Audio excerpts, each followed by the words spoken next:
13:02 en la República Argentina y seguís escuchando el noticiero de Radio Universidad de Rosario. Lo prometimos y lo prometido es deuda. Está con nosotros el doctor Daniel Herbeta, quien es profesor de Derecho Penal de nuestra universidad y hasta hace un mes y medio, 2 meses, presidente de la Corte Suprema de Justicia de la provincia de Santa Fe. Ahora el cambiazo, si bien el año judicial comienza mañana, está el cambiazo de Herbeta a Gutiérrez. Daniel, ¿cómo andás? Gracias por venir a la radio de la universidad. No, al contrario, un gusto y gracias por la invitación. Disculpa. Un saludo a toda la audiencia y a toda la gente de la Universidad de Rosario. Disculpa que antes te volví a asumir como presidente de la Corte. No, ahí por favor. Rafael Gutiérrez habría mandado un mensaje rápido. Seguro no está escuchando. Antes de hablar de cuestiones vinculadas a la justicia local, a la justicia de nuestra comarca y de la provincia, uno de los temas que venimos tratando y trabajando furiosamente en clave periodística tiene que ver con lo que viene imponiendo y disponiendo en la agenda política pública el gobierno nacional. Y de hecho hicimos consultas con muchos colegas tuyos, juristas, sobre cuál es el marco de legalidad de todo lo que está planteando en estos primeros 90 días Javier Milei. Por supuesto que uno de los puntos sustanciales es el decreto de necesidad de urgencia y, como te preguntaba Licha fuera del aire, esta cuestión de el marco legal o la clave de legalidad que tiene, no solamente su vigencia, que ya vencieron todos los plazos, sino la posibilidad de hacer semejante planteo a través de un decreto de necesidad de urgencia. ¿Cuál es tu lectura, tu reflexión sobre este punto? Bueno, la reflexión mía requiere primero una aclaración. Los jueces, en general, tenemos garantizado por las disposiciones de los tratados internacionales, por la propia Corte Interamericana, la Comisión Interamericana de Derechos Humanos, el derecho a la libertad de expresión. Es decir, que cuando un juez opina sobre un asunto de interés público, salvo que el juez esté comprometido con un caso puntual, que no podría opinar, si se trata de un caso en el cual el juez está involucrado, debe resolver, en general a la comisión, tanto la comisión como la Corte, por el contrario, a veces colocan en los funcionarios públicos, incluido el Poder Judicial, la obligación de expedirse cuando se trata de asuntos de interés público. Esto para terminar con una vieja idea perimida, anticuada, casi de polaina, de que los jueces hablan por sus sentencias. No, los jueces también hablan por fuera de la sentencia. De hecho, el modelo constitucional de proceso es a través de juicios públicos y orales, y es bueno que la gente conozca a los jueces. Yo prefiero que la gente conozca a los jueces, que sepa cómo piensan, y no que el juez esté escondido como un peludo en la cueva y nunca nadie sepa quién es o cuál es su pensamiento. Sentada esta aclaración, en realidad, con todo respeto yo lo digo, bueno, más allá de la legitimidad de origen y del respeto que tener por los procesos electorales, uno manifiesta, y fundamentalmente los que somos abogados, cierta preocupación por el nivel de desapego que existe respecto de la legalidad constitucional. A mí me preocupa mucho que este desapego por la legalidad constitucional se naturalice. A mí me preocupa mucho que el derecho es la negación de la violencia, el derecho es la afirmación de la paz, el derecho supone en un Estado de Derecho el sometimiento supremo a la ley constitucional. Entonces, cuando se producen situaciones tan bruscas, tan contundentes, que logran juntar a académicos de distintas orientaciones ideológicas, políticas, en una unanimidad que no admite casi reconocimiento de una voz disidente, bueno, es muy preocupante.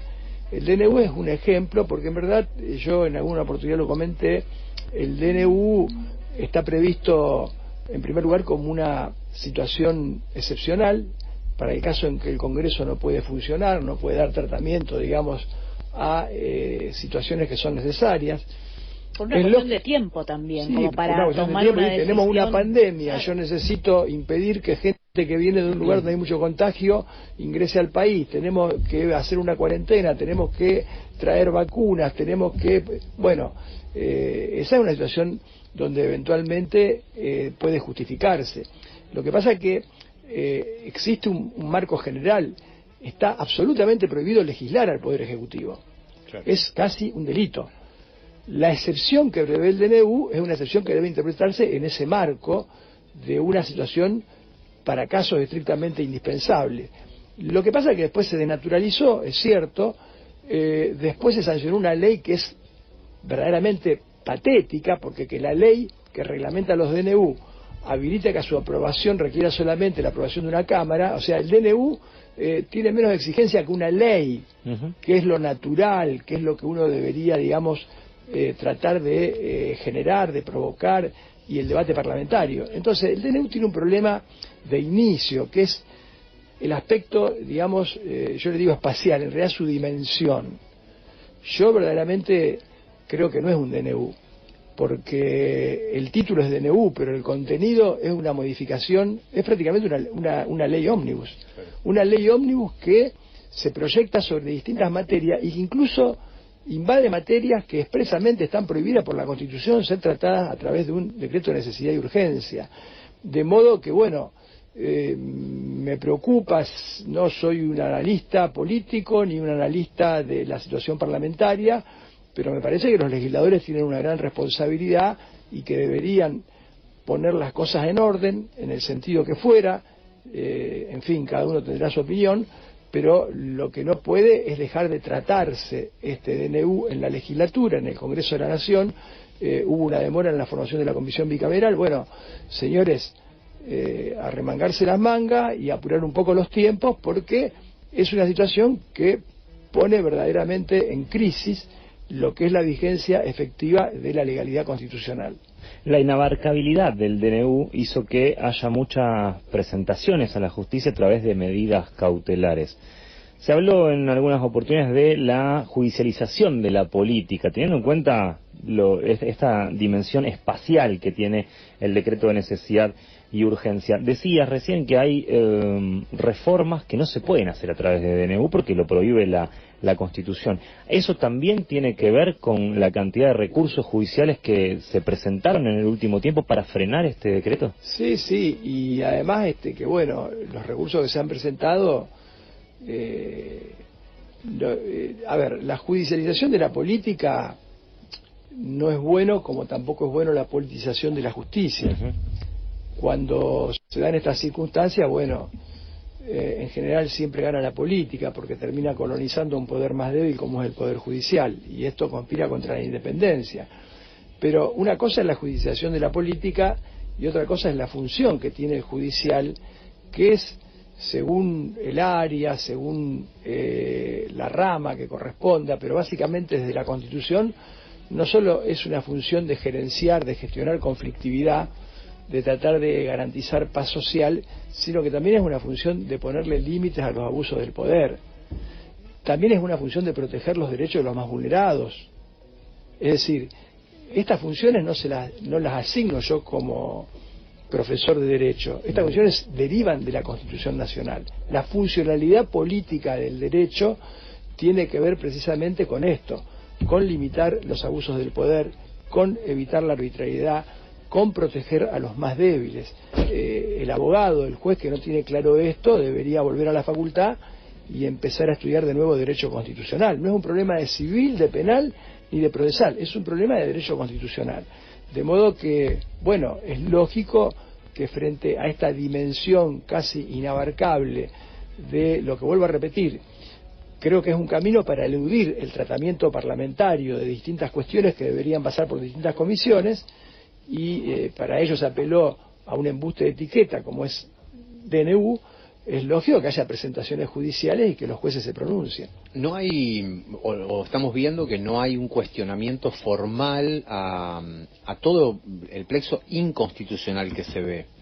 ¿Existe algún tipo de infracción, algún tipo de ilegalidad en este marco de recorrido que venimos teniendo ya de 2 meses de intentar entender el DNU, pero que sí sabemos en el fondo que es inconstitucional para pensar en sanciones, por ejemplo, el Ejecutivo? La pregunta es 100% republicana, porque nos encontramos también en una situación de tener costumbre en estas 4 décadas, para hacer un recorte en la línea histórica, de un respeto a la Constitución que desde el 10 de diciembre se ha quebrado, sin lugar a dudas. Bueno, a ver, No quiero dar un pronunciamiento contundente respecto a esta cuestión, sí quiero señalar que la división de poderes, la legalidad, la independencia judicial, la división de poderes son bases, digamos, de un Estado democrático de derecho. Nuestra Constitución prohíbe que alguno de los poderes o que el Poder Ejecutivo se atribuya a la suma del poder público. Incluso no solo lo prohíbe, sino que precisamente sobre la base de un artículo de la Constitución Nacional, recuperada la democracia en el momento de la refundación democrática con Raúl Alfonsín, una de las primeras leyes penales que mandó Raúl Alfonsín fue precisamente la vinculada a los atentados contra el orden constitucional, y allí tipificó una serie de situaciones.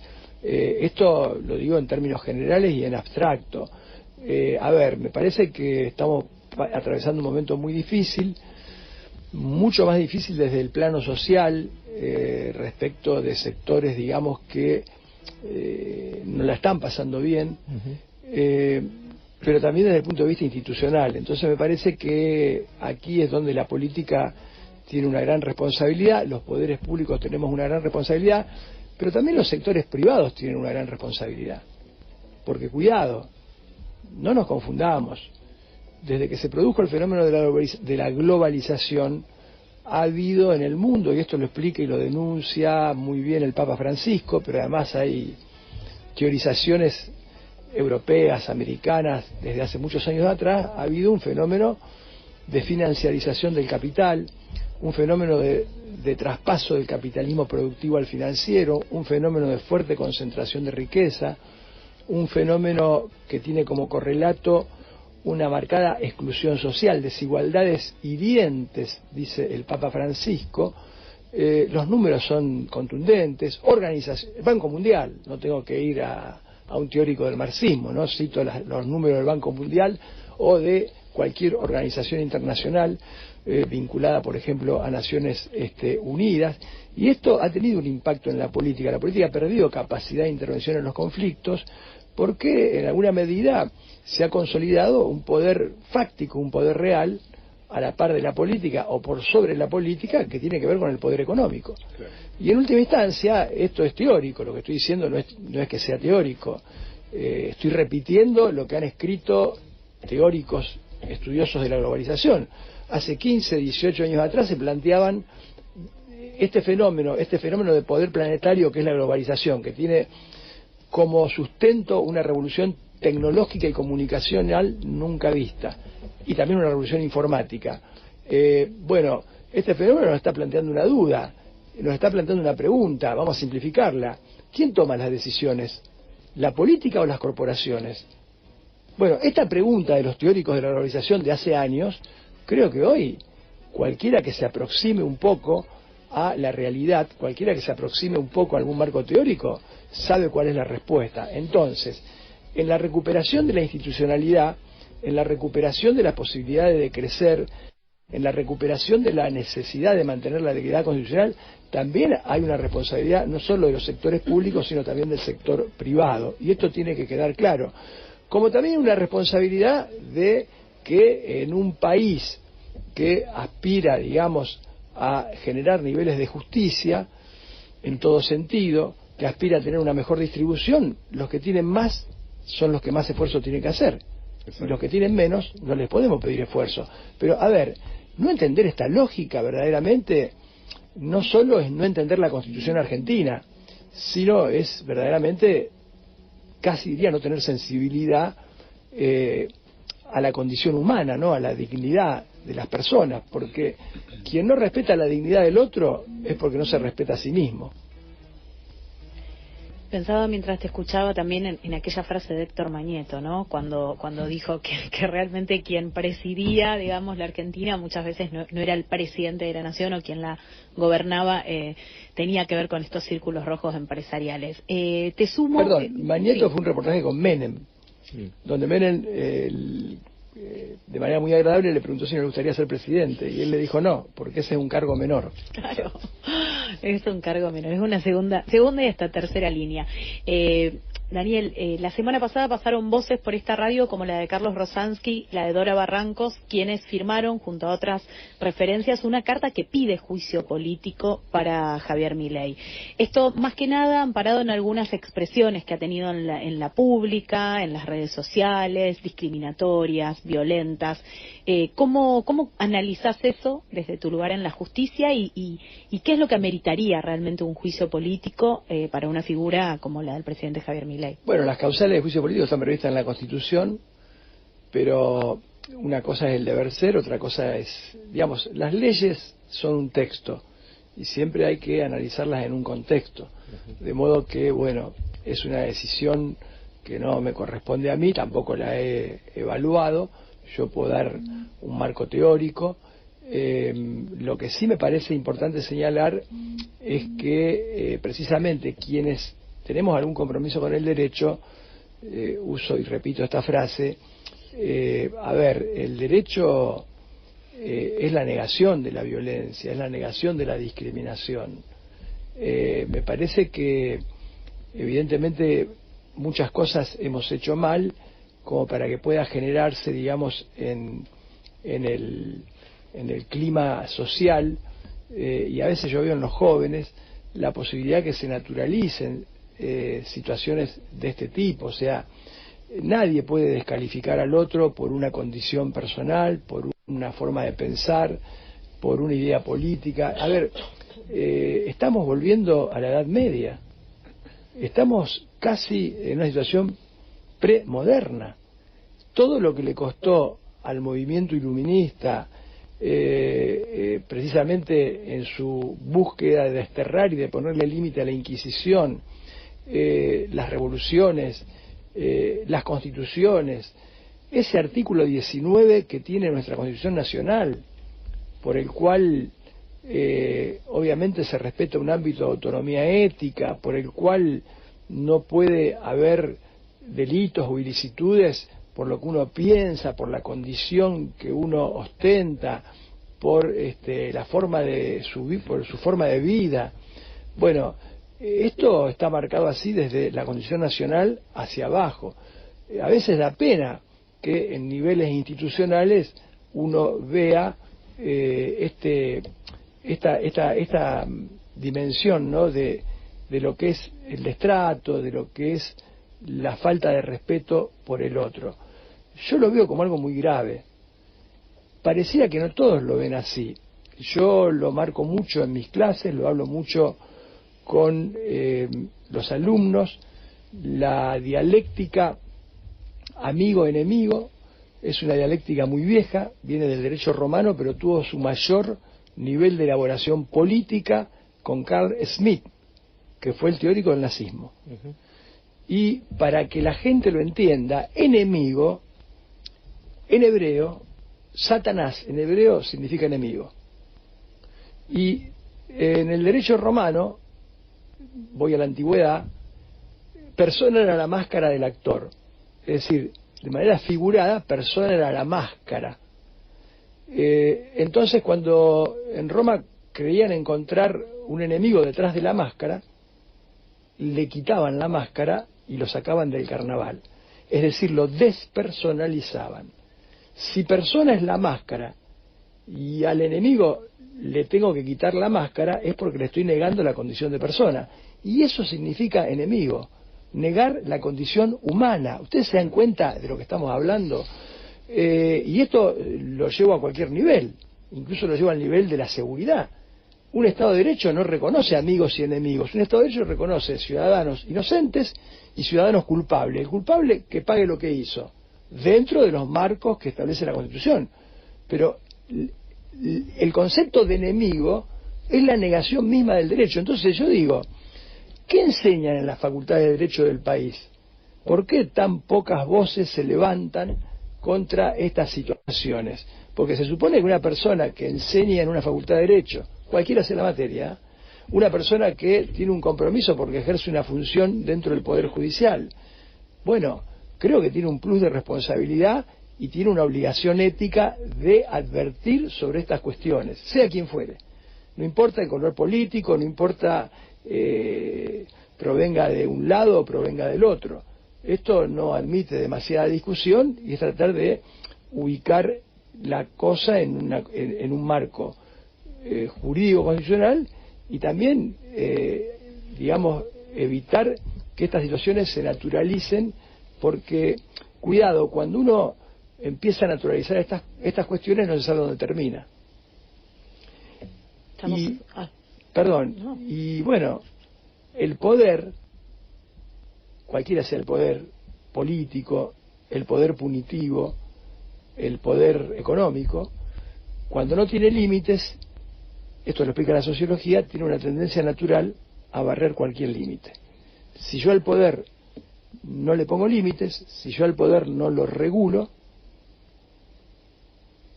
el poder punitivo termina como en la Alemania nazi con un genocidio. Si al poder político no le pongo límites, termina con abusos de poder. Y si al poder económico no le pongo límites, bueno, es la ley del más fuerte. Estamos hablando con Daniel Herbeta, lo recuerdo para quienes están del otro lado, bueno, ministro integrante de la Corte Suprema de Justicia de Santa Fe. Pensaba también en esto que se ha dado en llamar el protocolo antipiquetes también, ¿no? Porque hablabas del artículo 19 y me quedé pensando en este derecho también a la protesta que tenemos como ciudadanos y ciudadanas.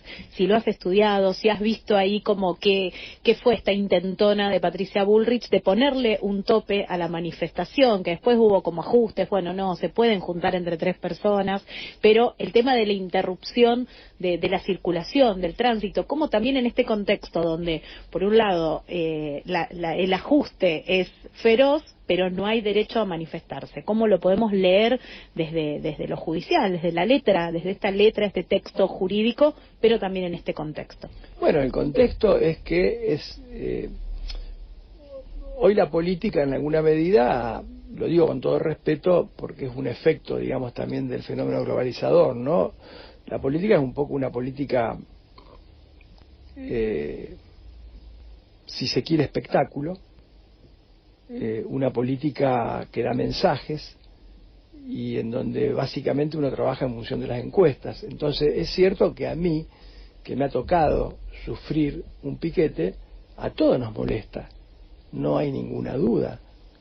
Y yo he tenido que viajar a Buenos Aires y tenía compromisos y uno se pone nervioso, pero el derecho a la protesta está garantizado no solo por la Constitución, sino por todos los antecedentes jurisprudenciales del sistema interamericano de derechos humanos. Obviamente que el derecho a la protesta no habilita a cometer delitos, no habilita a un montón de cosas, pero verdaderamente pretender una neutralización por vía de un protocolo de un ministerio no es válido. De modo que en esto hay que ser muy claros y tratar de manejar las situaciones de la mejor forma posible. La protesta hay que garantizarla y fundamentalmente porque es un derecho como el derecho de huelga, que salvo que se incurra en un exceso, en un abuso que pueda implicar una situación grave, hay que respetarlo. Y hay que respetarlo porque además normalmente estamos pasando momentos muy complicados y es lógico que haya gente que quiera manifestar, digamos, su protesta y sus quejas.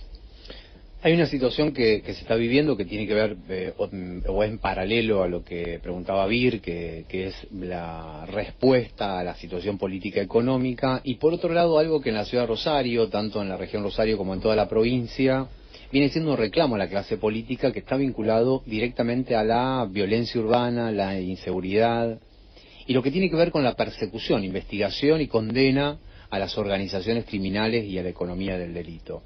¿Cómo y qué síntesis podemos hacer en este 2024 ante las necesidades que tiene el Poder Ejecutivo de la provincia, el Poder Judicial de la provincia en concreto, la relación entre ambos, y ahí ya le hablamos al Legislativo por supuesto, y lo que está sucediendo, que para cualquiera, el ciudadano común sería, cualquiera de nosotros, es complejo de entender, porque cada vez que la justicia investigó y condenó, nos hemos encontrado, por ejemplo, de esos delincuentes de guantes blancos o de cuello blanco, o sea, grandes e importantes empresarios que lavan dinero y que solamente se conoce el problema o el efecto de la base de esa pirámide, nunca para arriba. Bueno, sí, un tema muy complejo, llevaría tiempo, voy a tratar de hacer una síntesis muy apretada, un gran desafío para el gobierno provincial, que creo que tiene conciencia, ¿no?, del problema que fundamentalmente está focalizado en menor medida en Santa Fe y centralmente en Rosario, porque yo voy a dar aquí un dato, esto es el dato duro, ¿no?, porque lo único que se puede encontrar son los homicidios. Por ejemplo, 2023, Departamento General López hubo creo que 5 homicidios en todo el año, Rafaela lo mismo, Reconquista lo mismo, Rosario 288. Entonces el problema lo tenemos en Rosario. En Rosario hay un problema que está relevado, está estudiado, que no nació ayer, viene de tiempo, un problema que se vincula a la aparición de grupos con logística propia, con organización de gestión de empresa, que ha desarrollado una gran expertise en el uso de la violencia. A la par de este problema, un fenómeno de autogobierno, autonomización de la policía, que terminó en un desgobierno, porque incluso se ha producido una fragmentación por ruptura de la verticalidad. Hay jefes territoriales que tienen más influencia que el jefe de policía. Claro. Y estas dos cuestiones asociadas obviamente a la causa, ¿no?, al origen, que es la estructuración de un mercado minorista que se dio en las épocas de bonanza en nuestra región, que tiene que ver no con el narcotráfico, porque el narcotráfico existe pero no genera muertes. Las muertes que se generan en Rosario tienen que ver con las disputas por el mercado interno de drogas, que además deja una ganancia suculenta y que obviamente tiene una dimensión financiera, porque esa ganancia suculenta, que la universidad tiene una investigación prepandemia, estaba en el orden de los $5.800.000 mensuales, esa ganancia suculenta obviamente va a sectores, no toda la policía, pero sectores de la policía que dan protección o están asociados, digamos, a algunos de estos grupos, a la necesidad de contar con asesores y obviamente intermediarios que invierten este dinero. Rosario es una ciudad con una economía informal muy, muy grande y por lo tanto hay muchos canales de lavado de dinero que incluso se utilizan para lavar la evasión impositiva de actividades productivas. El agro. Y esto, el narco obviamente aprovecha esos canales y esto genera una masa formidable que explica el boom de las mutuales, de los nichos prestamistas, de comicios, de sociedades, en fin. Bueno, un problema complejo que el gobierno creo que tiene algún diagnóstico y que nos enfrenta a la necesidad de revisar estructuras y prácticas de los tres grandes actores directamente vinculados. Bueno, en primer lugar vamos a aclarar una cosa.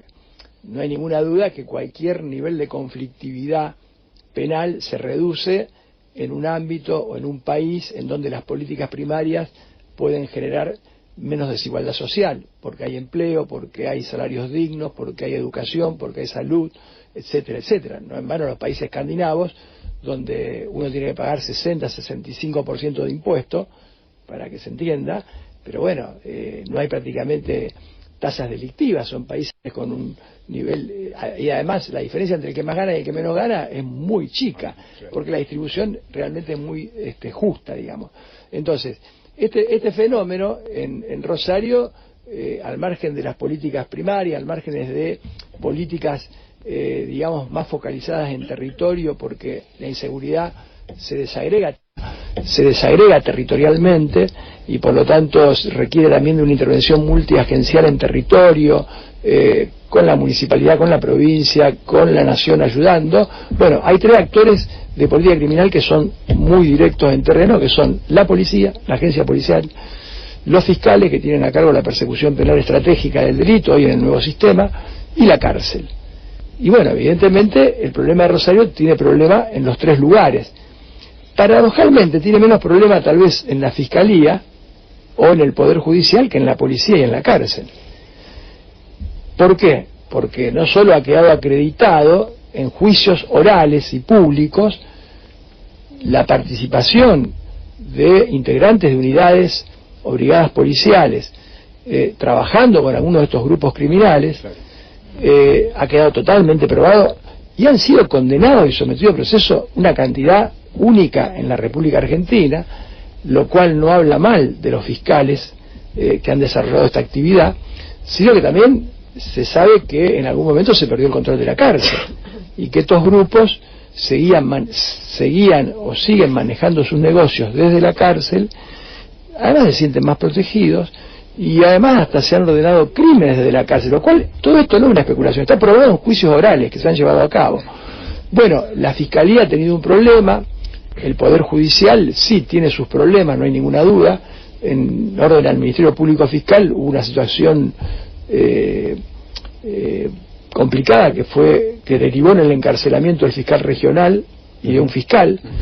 Esto por un lado es una paradoja, porque por un lado habla bien del sistema, porque estas cosas también pasaban antes, nada más que estaban bajo la alfombra, y el sistema este es más visible, más transparente. Lo que ocurre es que esa situación generó, me parece a mí, una suerte de resquebrajamiento interno que no se pudo reacomodar con el tiempo y que necesita. El MPA es una institución que está pensada en términos, a diferencia de lo que debería ser el Poder Judicial, que debería ser una estructura horizontal, porque en el Poder Judicial jueces no debe haber jerarquías, sino competencias diversas. Eso es lo que dice nuestra Constitución. El MPA es una estructura vertical, más de tipo militar. Entonces, el criterio del trabajo de un Ministerio Público Fiscal moderno, tanto a nivel federal, que está en deuda, a nivel provincial, es diseñar la política de persecución penal estratégica, no caso por caso como hacía antes el juez de instrucción o el sumariante del juez de instrucción. Entonces, es una institución que tiene que trabajar con un principio de objetividad, con un principio de unidad de actuación y obviamente se a la ley. Y esto requiere de un fuerte, digamos, control por parte de las autoridades, el fiscal general, fiscal regional, requiere de una auditoría fuerte, fortalecida, porque, digamos, antes había que desconfiar del poder del juez de instrucción, hoy hay que desconfiar del poder de los fiscales tienen mucho poder, requiere de una unificación de las políticas, hasta de la política de comunicación, ¿no? El fiscal no puede salir a decir cualquier cosa porque se le ocurre, y requiere obviamente también de algunos controles cruzados que no son precisamente los que tenemos actualmente, como es el caso de la reforma en donde la legislatura se adjudicó la potestad disciplinaria sobre el MPA. Eso no es bueno, eso creo que es un tema también pendiente, pero me parece que en este desarrollo hay algunas cuestiones institucionales pendientes que tienen que ver, primero, con darnos una discusión sobre qué policía y para qué la queremos. Y esto implica discutir una reforma policial. En segundo lugar, bueno, sí, vamos a ver qué necesitamos en el nuevo sistema de justicia penal, cuáles defectos se corresponden a necesidades de ajuste normativo y cuáles en realidad son la derivación de malas prácticas. Porque cuidado, que el modelo normativo que terminó con la ley de ajustes que se sancionó en la época de Bonfatti, Código de Obey, las reformas de Wiener, ajuste normativo de Bonfatti, puesta en vigencia del Código. Ese modelo no debió haberse tocado nunca. Un modelo que fue exaltado en toda la Argentina por su calidad, por su diseño. Lo que pasa es que si ustedes a mí me dan un Stradivarius, lo más probable es que por más que la palta esté casi incomprable, busquen palta para tirarme en la cabeza, porque si me escuchan, por más que me den un Stradivarius, yo no lo sé tocar. No lo sabes tocar. Y un gran violinista, con un violín común, te va a dar placer a los oídos. Entonces, hay cuestiones que tienen que ver con distorsiones operativas prácticas y no con el modelo normativo. Y hay otras que tienen que ver, sí, con problemas que implican pujas de poder. Y cuando hay pujas de poder, se complican las instituciones. Entonces esto hay que tenerlo claro. Y el que hizo algo, tiene que asumir la responsabilidad. Y después necesitamos una revisión del sistema carcelario penitenciario, que es en lo que el gobierno también está trabajando, porque estos son los tres grandes actores que debemos en alguna medida poner en caja para este tema. Lo hemos manifestado muchas veces, inclusive en entrevistas anteriores contigo y con muchos entrevistados, que tiene que ver con la real preocupación. Además no es una preocupación exclusivamente nuestra, de este equipo periodístico, sino que hay actualmente legisladores que cuando hacían periodismo ya lo venían manifestando, que es el extremo poder que tiene la policía, hasta el punto que le podemos llamar la santafesina sociedad anónima, de encontrarnos con cajas negras que funcionaron en la provincia de Santa Fe, en la provincia de Buenos Aires. hay un punto que no terminamos de debatir, que es la función de la policía. Primer punto, que recién lo marcabas. Otra, que es una pregunta que quiero hacerte, ¿por qué no se hace la reforma? ¿Y cuál es el rol que debería tener y cumplir ese policía, ese fiscal o ese juez corrupto, que en definitiva va en contra de toda la sociedad? Y cuando pregunto cuál es el rol, si debería quedar en cárcel hasta los 99 años o seguir siendo funcional a los esquemas de la economía delictual, que es lo que sucede en definitiva. Pregunto porque nos venimos encontrando, inclusive estuvimos en un encontronazo con el ministro de Seguridad hace poco tiempo por haber utilizado, en mi caso, en la pregunta la palabra o el sustantivo la santafesina sociedad anónima, en mi caso con intención de hacerlo, para poder graficar mucho más con síntesis lo que significa este grupo que entiendo yo, y espero que así sea, es hiper minoritario, muy minoritario, pero termina dañando a toda la institución y poniendo en duda todo el sistema, inclusive lo que es el poder del propio Ejecutivo. Sí, es así en el sentido de que hay muchísimos policías honestos. Entiendo que la mayoría, Daniel. La mayoría de los policías, obviamente, y hay muchos que cumplen su función como corresponde. Bueno, de hecho hubo un caso reciente en donde integrantes de una fuerza policial especial intervino precisamente en la detención de 4 o 5 integrantes de la fuerza que habían supuestamente, según lo que se informa en los diarios y según las imputaciones, plantado algunas armas, y hay que reconocer también la labor allí de la actividad policial. Pero esto es un problema más estructural, igual que la justicia, igual que la cárcel. En todas las organizaciones es lógico que se puedan dar situaciones de estas cuando no hay control. Hay que repensar la policía. ¿Cuál es la función de la policía? Bueno, ortodoxamente hace mucho tiempo la policía tenía cuanto menos una función de control territorial y de circulación de personas. Luego una función de control de los mercados ilegales. Después hay distintas formas de controlar los mercados ilegales para reducir daños. Hamburgo es el principal puerto de entrada de la droga a Europa. Hay policía alemana. Bueno, la policía alemana regula el mercado. Este es el problema histórico, regulación, desregulación. La policía alemana regula el mercado y creo yo que lo regula sin asociarse con el delito. Esa es la diferencia, perdón que te interrumpa, Daniel, pero esa es la diferencia de la policía de Santa Fe con las policías de las otras provincias en las cuales no se ve el índice de homicidio que tenemos en Santa Fe. Claro, porque en las otras provincias hay una regulación de los mercados ilegales, a lo mejor con asociación no estaría bueno, pero por lo menos reducen daño. Nadie va a pensar que en provincia de Buenos Aires, que tuvo 4.6 homicidios cada 100.000 habitantes en el 2023 contra 11 provincias de Santa Fe, 22, 23 Rosario, no haya droga, no haya consumo, no haya mercado de droga. Y de hecho hay bolsones que están casi complicados como Rosario. O que Córdoba, que tuvo 2.6 de tasa de homicidio, no haya droga. Bueno, este es el problema. Acá me parece que se perdió el control de la calle, se perdió el control del territorio, y en alguna medida, por la situación que fuera, se terminó delegando, cediendo o perdiendo ese control que ha quedado en manos de los violentos. Entonces, se ha producido una suerte de desregulación de la violencia y de los mercados ilegales, pero esto es claro, o sea, cualquier investigador que obviamente haya estudiado por fuera de lo que es el derecho, ¿no? Porque el derecho es una cuestión normativa.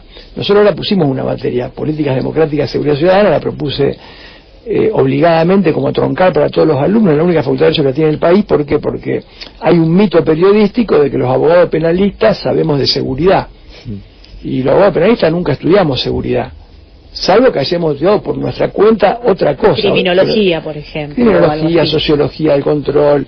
En realidad la seguridad es un tema más propio de los cientistas políticos, porque tiene que ver con la ingeniería institucional.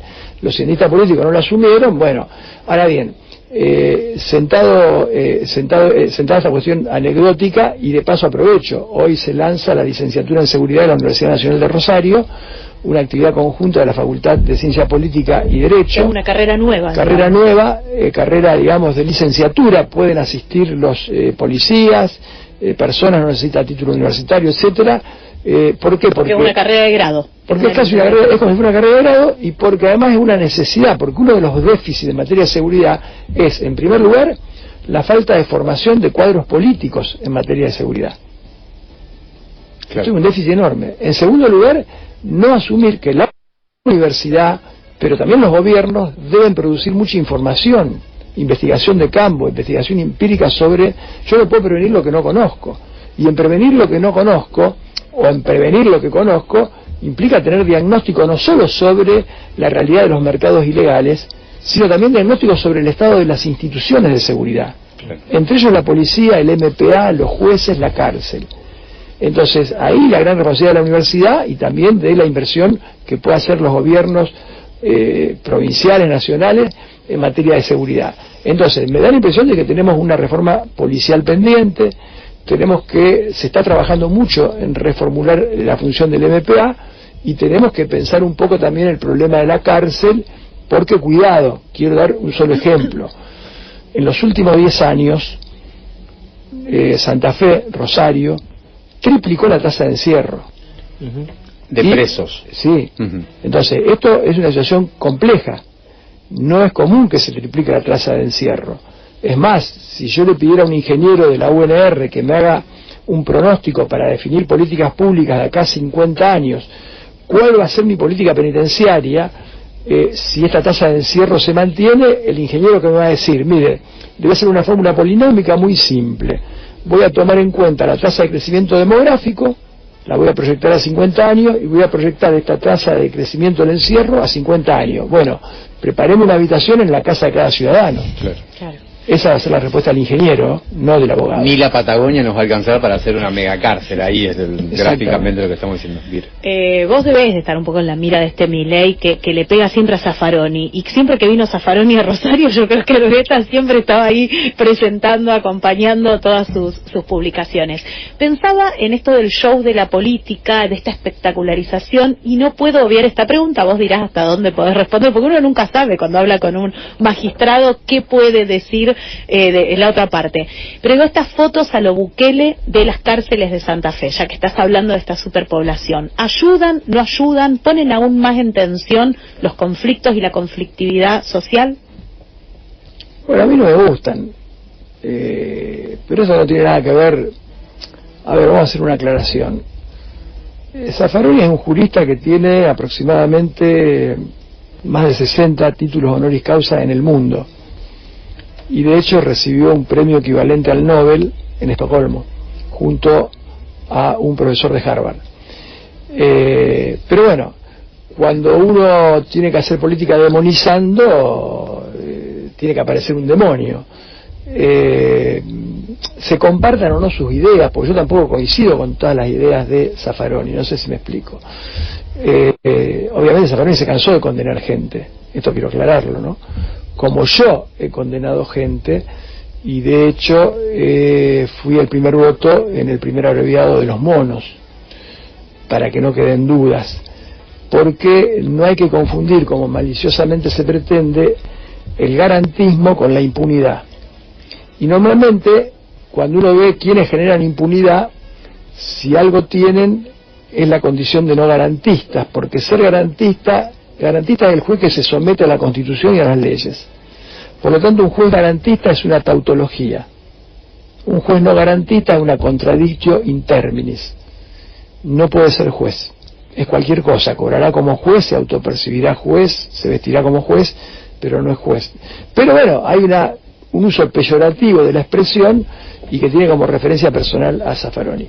No sé, las imágenes a mí no me gustan. Me parece que sí es cierto que hay que darse una política seria y responsable en materia penitenciaria, que hay que definir el problema de los presos de alto perfil, que la cárcel no puede ser un jolgorio, que obviamente el que cometió un delito y fue condenado tiene restricciones que están impuestas en la condena, y que son las que derivan obviamente de las leyes constitucionales que establecen restricciones del comportamiento dentro de la cárcel y que probablemente en los condenados de alto perfil requieran de ciertos ajustes, porque tampoco se puede habilitar, digamos, una cosa es respetar la Constitución, otra cosa es ser un tonto, ¿no es cierto?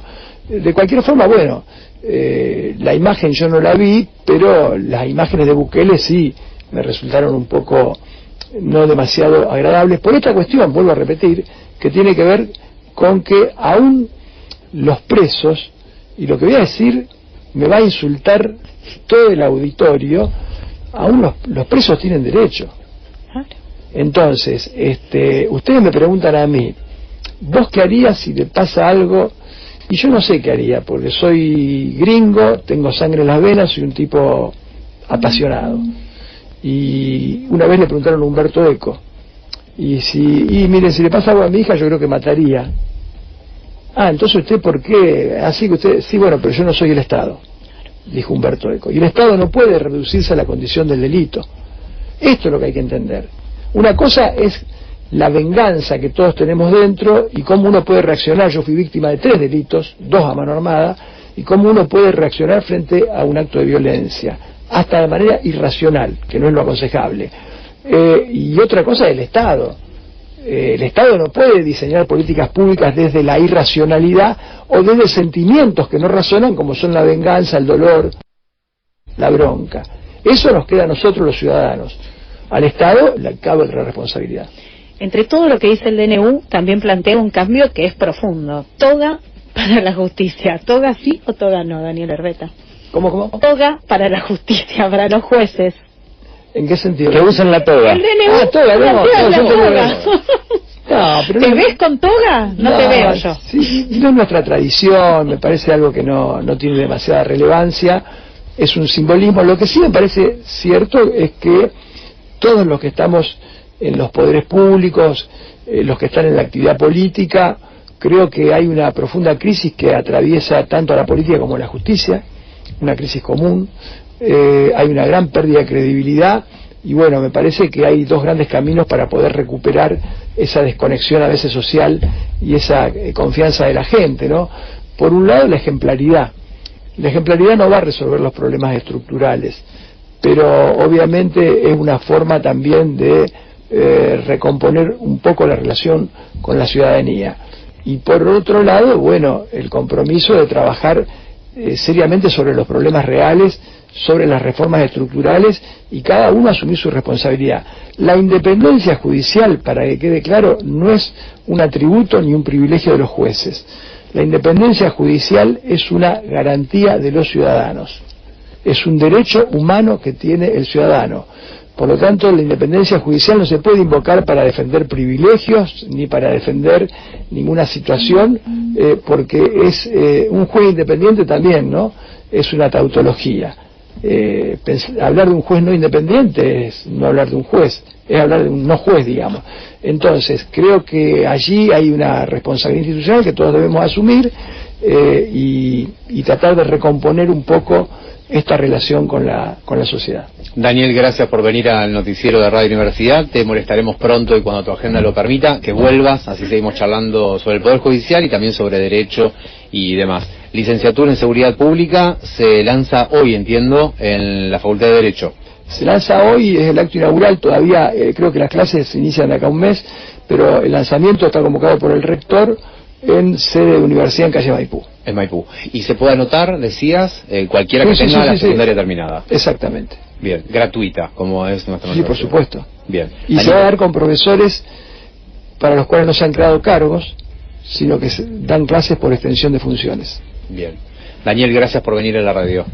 No, por favor, gracias a ustedes. Estábamos charlando con el doctor Daniel Herbeta, integrante de la Corte Suprema de Justicia de la provincia de Santa Fe. Hasta este diciembre fue presidente de la Corte y ahora toma esa presidencia el doctor Rafael Gutiérrez. Mañana, apertura del año judicial. Esta tarde, la presentación de la licenciatura en Seguridad Pública de la Universidad Pública de la Ciudad de Rosario, y lo marco porque era una carrera que estaba anclada en una de las universidades privadas y que entiendo, por el éxito que tuvo en el sector privado, va a desbordar la capacidad en nuestra universidad. Besos y abrazos a todas y todos, nos reencontramos mañana.